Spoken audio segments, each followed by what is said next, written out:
Welcome to SuperCoach. What's going on, guys? Preview time. We're going to have a look at these teams in a moment. Very interested to discuss a few rookies. Erasmus, can we trust him?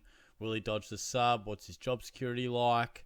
And then we've got the likes of Boxall and Lorenz and Fonte, and we'll have a look at those guys. And yeah, that was just a bit of a list from the live. And Caleb Daniel, I cannot believe people are turfing him. I just cannot believe it. But nonetheless, let's take a look at the teams. Oh, I'll tell you what I did. I wanted to get your thoughts right on places you go where you're a regular.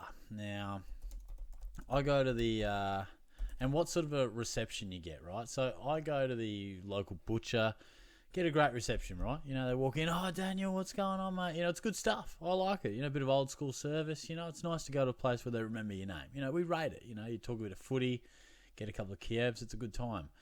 But I roll into this cafe for me coffee. Probably, it's every Sunday, sometimes a Saturday. And over the holidays, I'll push him every day. Like, I'm going there regularly, right? And this has been going on for months and months, right? We don't get much of a reception from it. It's fine. You know, same sort of bloke serves me, but it's business as usual, right? It's just sort of, yep, here's your, yep, no worries, tap away here, mate. There's, and each their own, that's okay. He makes a good coffee. But one thing I thought he would have known was my order by now. I rolled in the other day. Hey, mate, how you going? Yeah, I'll just get a caramel latte, mate. What, a caramel latte, was it? He goes, mate, I get the same bloody thing every time, bro.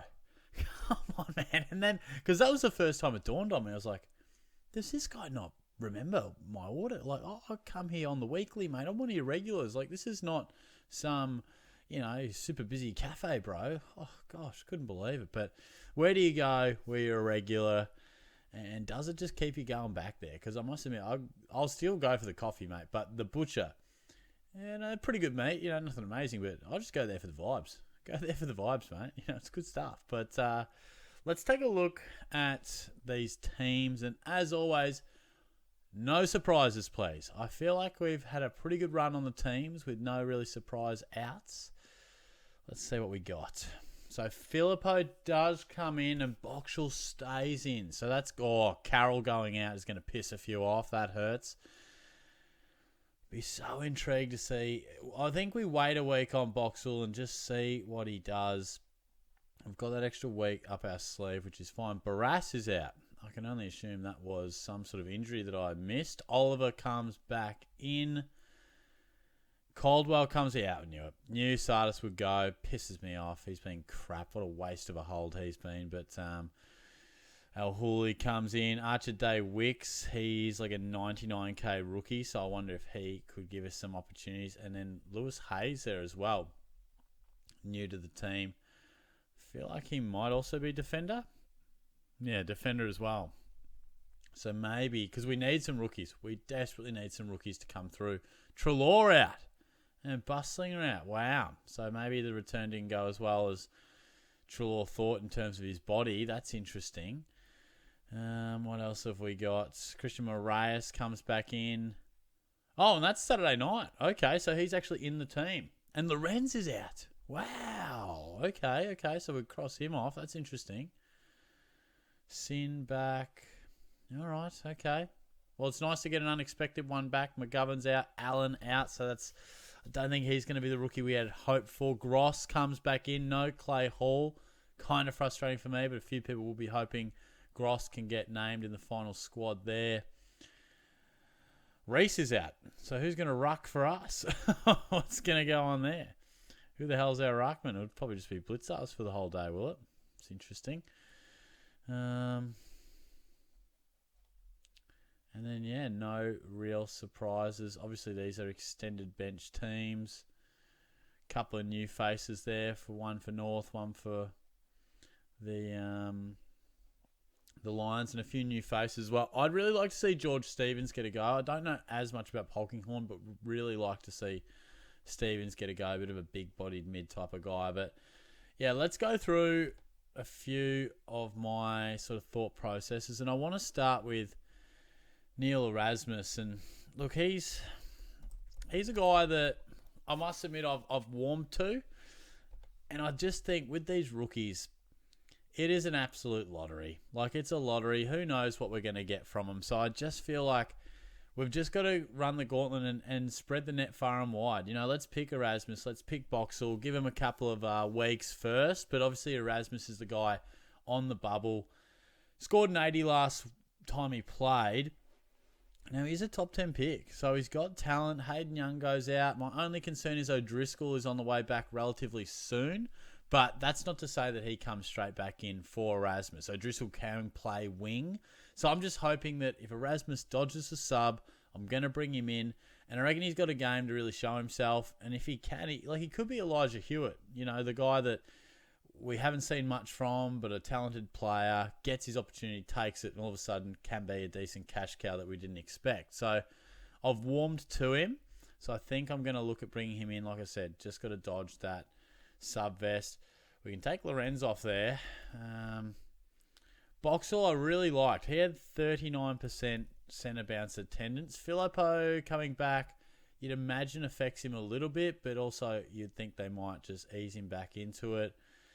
Always worries me the way Ross treats the young guys.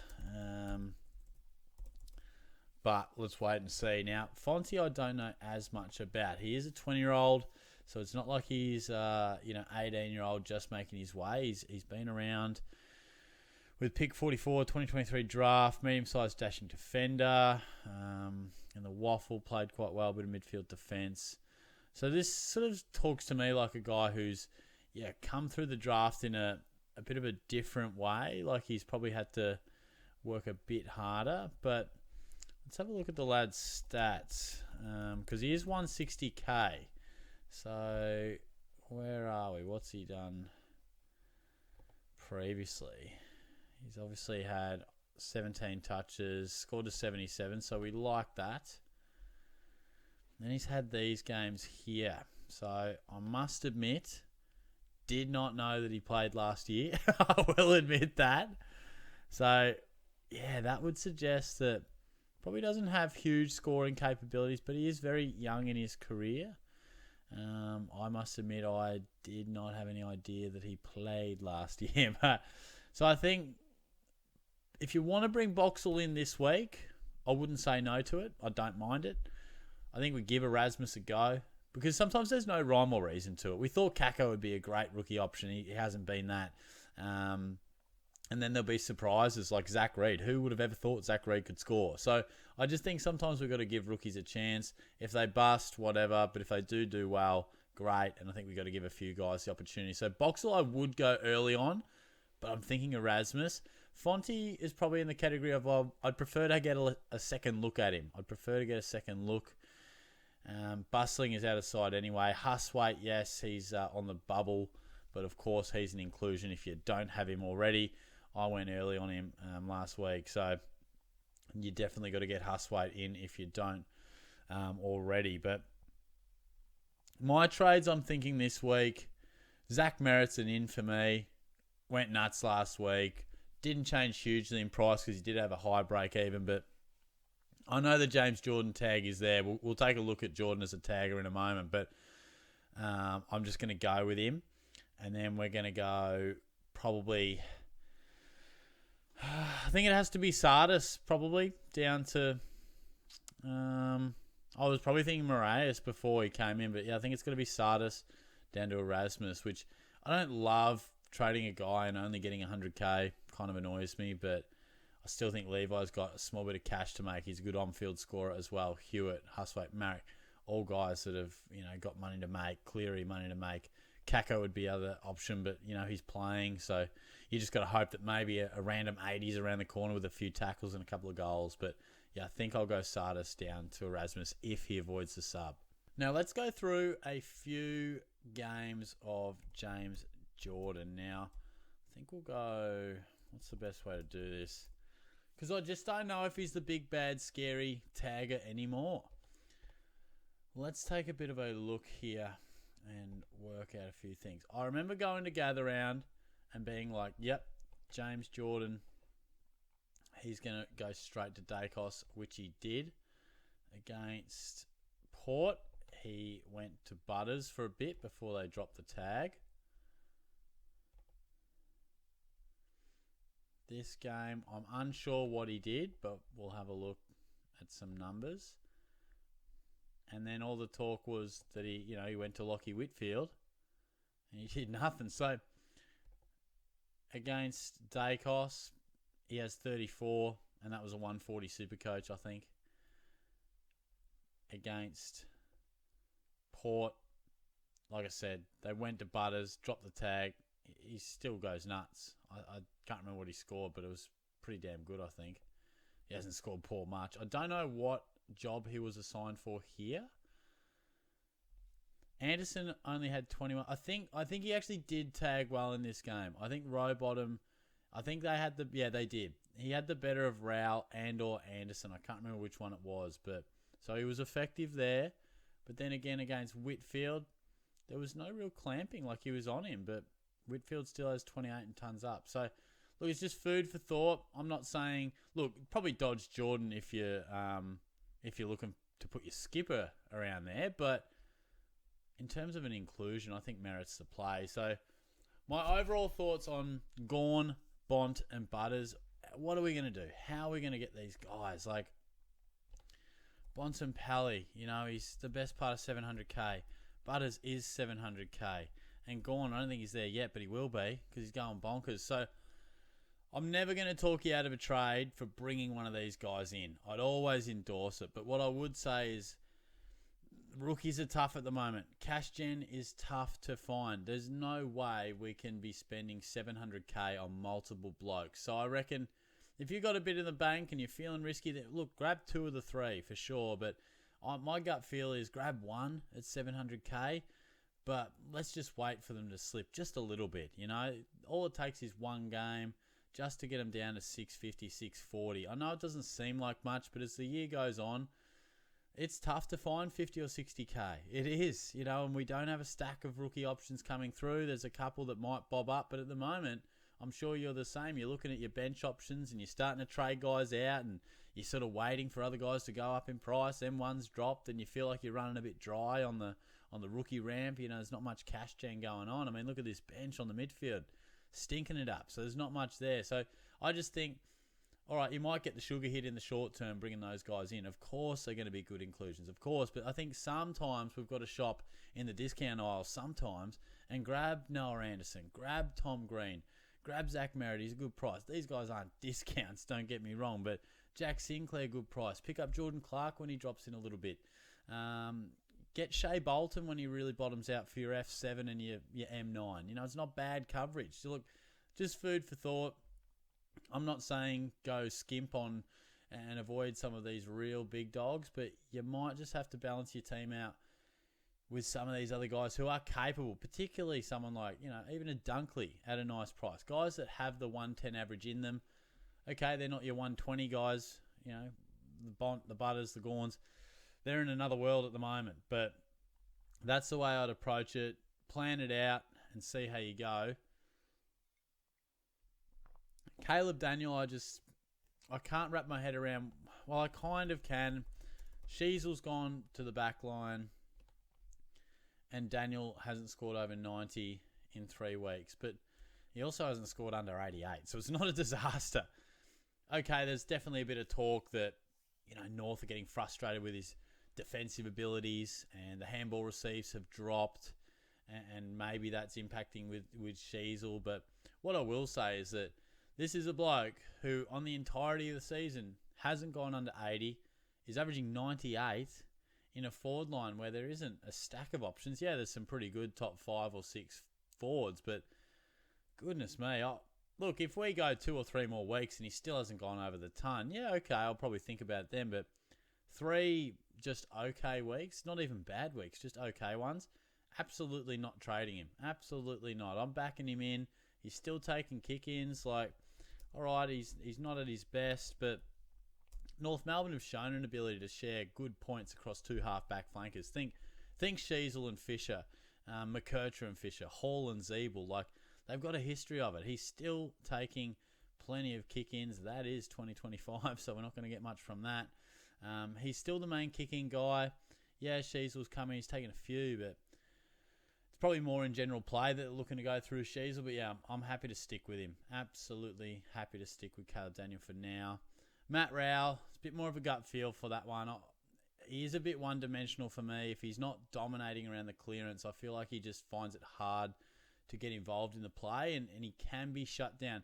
Look, he's a beast, so in one way he's hard to stop if he's on fire, but it's concerning how much the tag does influence him, and he's had a really quiet couple of weeks. He probably falls into the category of, look, how much do you trust him? What else is going on within your team? If you don't have too many issues in your side, you can probably get rid of him, but if you got a few concerns going on, much like I had with LDU, yeah, he probably deserved to go, but I had other pressing things to attend to. So it was only 3 or 4 weeks ago we were talking about Rao being a must inclusion, but he is a bit, look, if he's dominating, he's 130 plus. If he's not, he's below 80. So it worries me a little bit his scoring chart. I would probably lean towards holding. I've always got a bit of an inclination to hold the premiums, but yeah, that's the way I would approach that one. In terms of Zorko, a lot of people asking, do we bring him in? I'm a no on bringing in Zorko. Not only is he not going amazing, but the fact that, what's his name? Kitty Coleman is back in the VFL, played a good game. I don't think he came in, did he? Didn't see his name there, I don't think. No, so they'll probably give him some time, but yeah, he hasn't even been going that amazingly the last probably 5 weeks. Plus, you'd think Coleman coming in, it has to affect him in some way, shape or form. But look, it's a weird situation. It's sort of like if you have Zorko, I wouldn't trade him out. But if you're looking to bring him in, I'd prefer others. So it's kind of a weird one. Look, if you've got him, it's not worth a trade to ditch him, but I wouldn't be rushing to bring him in. Bice and Flynn, they both fall. So I'm going Flynn to Merritt. I'm not sure if I mentioned that earlier. They can both stay. You know, it's not like their break-evens are saying, gee, they're going to leak cash. You've got to get rid of them. But equally, I think they don't have too much more meat on the bone to get off. You know, their break-evens are both around 70. Yeah, best case scenario, they hit a ton. They might be able to, find another 20 or 30K maybe. But I think the odds are that they don't make too much more than 10 or 20K anytime soon. So I don't think there's any rush to get rid of them. But if there's a premium in sight and you want to snatch up a Jack Sinclair or something like that, then I'd be going Bice to Sinclair for sure, whether it's this week or next. But yeah, I think Flynn, he is a bit, he's got the ceiling, but he also can put in a 50 or a 60. I'd be more inclined to trade out Flynn, particularly when we've got guys like Merritt, or some people might be using Flynn's reasonable price tag to go to a Butters or a Bont. That might be a way that, you could approach that one. Tom de Koning, I'm putting him in the Caleb Daniel category. Until Pitnet comes in, I've got no idea why we would be looking to trade him out. This bloke, okay, he had a bit of a quieter week last week, scoring an 80, but, I don't think we missed anything, did we? No, Pitnet's not in. I mean, this guy has a huge ceiling. Against St Kilda, who want to pick him up, he'll probably go bonkers. All right, he hasn't produced a 130 plus. Oh, he did a couple of weeks ago. Yeah, look, just bloody hold him. The big three is Cherry, Gawn and de Koning. Lock him in. No need to trade de Koning. Please, hold on to the lad. We talked about the rookies, so I'll leave that one. Rowan Marshall, he's interesting. That I do really like Marshall. I really like him, but I just feel like the 3 rucks, if you're going to run a flex Ruckman, and I think the flex will ultimately be an absolute jet mid or one of the big 3 in Gawn, de Koning or Cherry. So that'd be my only drawback, is that I'm not sure if Marshall, yes, he's going very well recently, but he scored nicely with the hitouts. There's something about these numbers that, yes, he scored 133 and 112, but I don't know if Marshall's back. I don't know if he's just had a good couple of weeks. Like, the Rowan Marshall I know isn't scoring his big scores with 18 and 13 touches. He's a 20-plus guy. So just watching him, the numbers say trade him in. A couple of good weeks, proven performer. But there's something in the eye test where, I don't know, it's not checking out for me. I still feel like he's a bit off. Like, if we look at some of these scores, like, where's some really big scores? A 127, he had 19, 23, 28, 28, 31. Like his big scores, at 26, 26, he has 17, does well. 23, 28, 19. I don't know. Like, has he just had a couple of good weeks on the hit-outs? Because definitely his numbers, possession-wise, are well down. So it's just, I'm not sure he makes the cut. Maybe he's a great, you could probably argue Darcy Cameron's in front of him. So is he the fifth best ruck? Do we need to put him in the flex? I'm not sure, but he's got the runs on the board. Maybe this is the start of a really good run of form. I don't know. I wouldn't make him a priority, but I think he definitely has upside.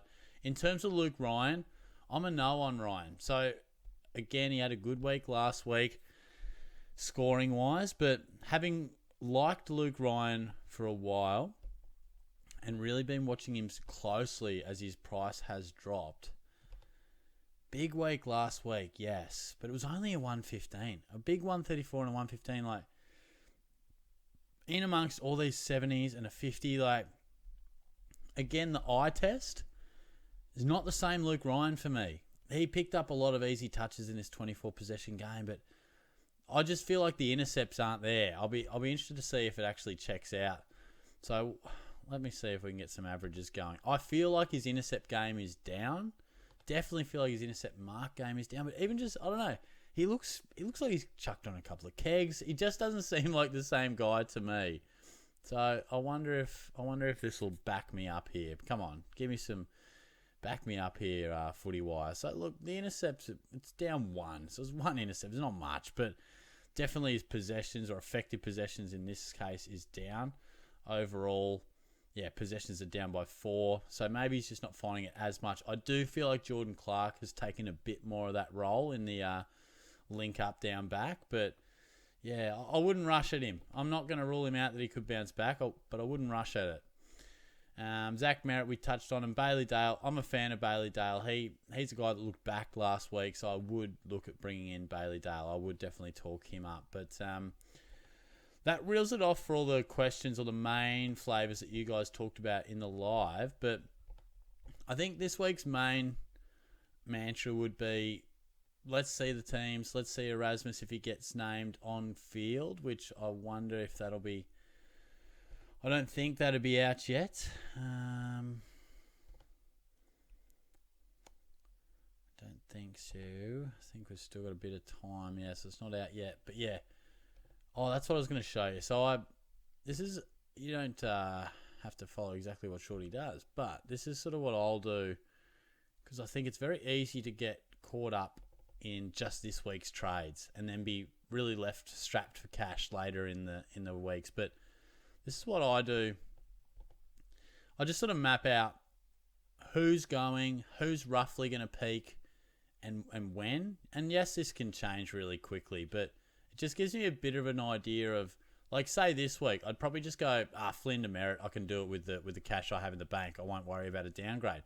But then if I expand that, I realise, Sinclair's going to be a buy for Bice, and then I could maybe go, if Anderson drops a bit, Marek goes all right, I could almost do a double upgrade if I get 215 or 315 in the bank. So just helps me make a few decisions. But yeah, that's how I do it. Sort of, I enjoy planning it out a bit. But yeah, anyway, that was just food for thought. But yeah, let me know your thoughts. I'll go through the comments probably after work tomorrow on the Friday night. So I'll hopefully get back to you then. But yeah. Oh, in terms of captains, we didn't mention captains. I think I'll go the VC on Dacos. Obviously, it's hard to go past any combination of Gorn, Cherry, Butters, Bond. But yeah, I'm almost liking Dacos into DeConing. Perfect world, I'd have DeConing into Dacos. But yeah, anyway, there's plenty of options for captaincy this week. So yeah, good luck. I'll talk to you soon. Cheers.